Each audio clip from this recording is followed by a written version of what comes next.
आइए आज हम अपने इस वीडियो में संस्कृत व्याकरण के बारे में विस्तृत जानकारी लेंगे और यह वीडियो स्टार्टिंग से बेसिक व्याकरण से शुरू हो रहा है। तो स्टार्टिंग से हम करेंगे संधि। संधि को इंग्लिश में जॉइनिंग कहते हैं। इसकी परिभाषा हम देखेंगे। मैंने यह वीडियो एकदम सरल और भी सरल करके बनाया है, इस जो आपको समझ में अति शीघ्रतापूर्वक आएगा। तो इसकी परिभाषा को बहुत शॉर्ट में किया है। दो वर्णों के मेल से जो परिवर्तन होता है उसे संधि कहते हैं।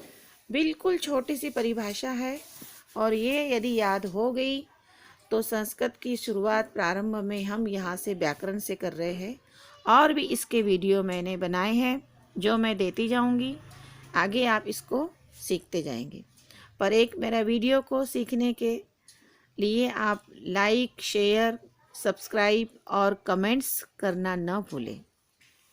तो चलिए, हमने परिभाषा सीखी। दो वर्ण। अब वर्ण किसे कहेंगे? जैसे ये उसे में लिखा है, एक उ एक वर्ण हो गया और स एक वर्ण है। ऐसे एक एक वर्ण, जैसे इंग्लिश में लेटर कहते हैं। दो वर्णों के मेल से जो परिवर्तन होता है उसे संधि कहते हैं। आगे इसी की परिभाषा हम संस्कृत में लेंगे। वर्णानां मेलनेन यत् परिवर्तनम भवति। वर्णों के मेल से जो परिवर्तन होता है, सह संधि कथ्यते, उसे संधि कहते हैं, कथ्यते कहते हैं। अब संधि के भेद, संधि के प्रकार, काइंड्स ऑफ जॉइनिंग 3 है, जिसे हमने यहाँ पर एक चित्र के माध्यम से समझाया है। एक स्वर संधि, 2 व्यंजन संधि और 3 विसर्ग संधि। तो ये आपको, मुझे शायद लगा, समझ गए होंगे कि आपको संधि की परिभाषा और हिंदी में, संस्कृत में संधि के प्रकार कितने हैं, 3 होते हैं, ये मैंने आपको यहाँ पर क्लियर किए। अब हम यहाँ देखेंगे, जब हमने स्वर संधि के प्रकार पढ़ लिए तो अब हम स्वर संधि का विस्तृत अध्ययन करेंगे। तो आइए, conjunction of Wavell with vowels. जब दो स्वर परस्पर मिलजुल कर एक नया रूप धारण करते हैं, तब हम उसे स्वर संधि कहते हैं। ये परिभाषा तो बहुत सरल है, पर जब इसको हम शब्द में संधि विच्छेद करेंगे और विच्छेद को संधि बनाएंगे तो इसमें हमको समझने में सुविधा हो जाएगी। आगे हम देखते हैं, जैसे जब दो परस्पर मिलकर, जैसे ये मिलकर एक नया शब्द बनता है, तब उसे हम स्वर संधि कहते हैं। जैसे हमने एक शब्द लिया है, भोजन प्लस आलय इक्वल भोजनालय। पर इसमें आप यहाँ पर विशेष ध्यान देने की बात यही है, भोजन, यहाँ पर जो न है, ये न हम बोल रहे हैं न, पर इसके अंत में उच्चारण, हमारा प्रोनंसिएशन हो रहा है, न कह रहे हैं, निकल रहा है अ, जो दिखाई नहीं दे रहा है। तो यहाँ पर जो हमें दिखाई नहीं दे रहा है पर अ का प्रोनंसिएशन हो रहा है, उसे हम अ मानेंगे उदाहरण के लिए। और आ तो यहाँ पर दिखाई दे रहा है, तो हो गया यहाँ पर अ और यहाँ हो गया आ। जब दो वर्ण यहाँ पर अ मानेंगे, यहाँ आ मानेंगे, तो दोनों मिला के दीर्घ हो जाएगा, भोजना। इसका अ और इसका आ दोनों की मात्रा में परिवर्तन हो गया। एक डंडा जो बड़ा है, आ का भोजनालय। आगे देखेंगे, यह आपको इतना समझ गया होगा, पर इससे बात क्लियर नहीं होती है। संस्कृत में पूरा व्याकरण पूरा हम पढ़ेंगे। स्वर संधि के प्रकार 5 होते हैं।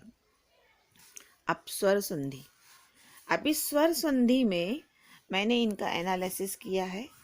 स्वर संधि के प्रकार थोड़े क्लिष्ट है, पर मैं आपको इसको याद करने का एक छोटा सा टिप्स बता दूंगी अभी, तो आप इसको याद कभी नहीं भूलेंगे। पर हम इसको पहले पढ़े। संधि के स्वर संधि के प्रकार 5 है। दीर्घ संधि, गुण संधि, वृद्धि संधि, यण संधि और अयादि संधि।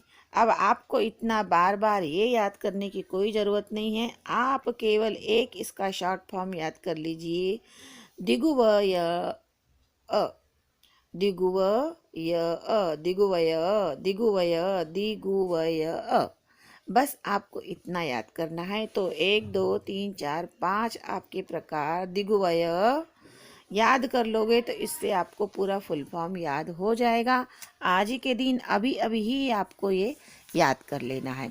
मैंने अब यहाँ पर आपको जो दिगुवय दीर्घ संधि का हम एनालिसिस करेंगे। जब अ ई उ, आपको मालूम है अनाराम में अ आता है। अब अ ई उ के बाद अ ई उ ह्रस्व अथवा दीर्घ। अब यहाँ का मतलब ये है कि अ बड़ा हो, अ छोटा या बड़ा। अ छोटा मतलब अ, और बड़ा का मतलब आ, जो हम उच्चारण बड़ा निकालते आ आम का। ई छोटी और ई बड़ी। ऊ छोटा ऊ, बड़ा ऊ। इनके बाद में यदि ये चाहे अ छोटा आए, ई बड़ा आए, ई छोटी आए, बड़ी आए, ऊ छोटा आए, बड़ा आए, मतलब ये हमारा है कि दीर्घ आए तो दोनों के मेल से जो बनता है आ ई ऊ हो जाता है, इसे ही दीर्घ संधि कहते हैं। जैसे मैंने यहाँ पे क्लियर किया है। अब आप देखेंगे इसको, अ धन अ बराबर आ। अब यहाँ आप देखेंगे अधिक धन अंश बराबर अधिकांश। अब इसको सरलने में समझने में सरलता से हम आसान समझेंगे। अधिक तो हमने पढ़ा, पर क दिख रहा है, अ नहीं दिखाई दे रहा है इसमें क, तो उसमें निकला उच्चारण अ, और यहाँ ऑलरेडी अ है, तो नियम हमारा अ जब होता है तो क्या हो जाता है आ, तो ये हो गया अधिकांश। फिर दिन धन अंत। दिन में न नहीं न है, अ दिखाई नहीं दे रहा है, हमको यहाँ पर अ का प्रोनाउंसिएशन पकड़ना है। अ आ की मात्रा लग गई, ये न के जगह आ की मात्रा लग गई, तो क्या हो गया दिनांत। राम धन अवतार। अब राम में म दिख रहा है, अ नहीं दिख रहा है, हमको अ मानना है। और ये एक अ और ये एक अ दोनों मिलके आ की मात्रा लग गई राम में, तो रामावतार। अन्न, अन्न में न हमको नहीं दिख रहा है, पर प्रोनाउंसिएशन उच्चारण हो रहा है।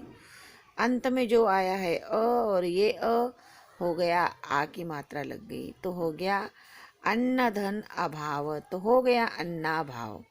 इस तरह के मैं उदाहरण आपको और भी दूंगी, पर वीडियो बहुत लंबा हो जाएगा। अभी आप इतना समझिएगा और वीडियो को बार बार पीछे कर कर भी आप इसको पूरा समझेंगे। मैं पूरा जितना बेसिक है संस्कृत का वो पूरे वीडियो डालूंगी, आप पूरे देखिएगा और लाइक शेयर सब्सक्राइब जरूर कीजिएगा, और हो सके तो कॉपी पेन लेकर नोट भी कीजिएगा। संस्कृत के बहुत कम मिलते हैं पढ़ाने वाले, इसलिए मैंने सोचा कि मैं संस्कृत के वीडियो बनाकर भी आपको मेरा ज्ञान बांटूं। Thank you.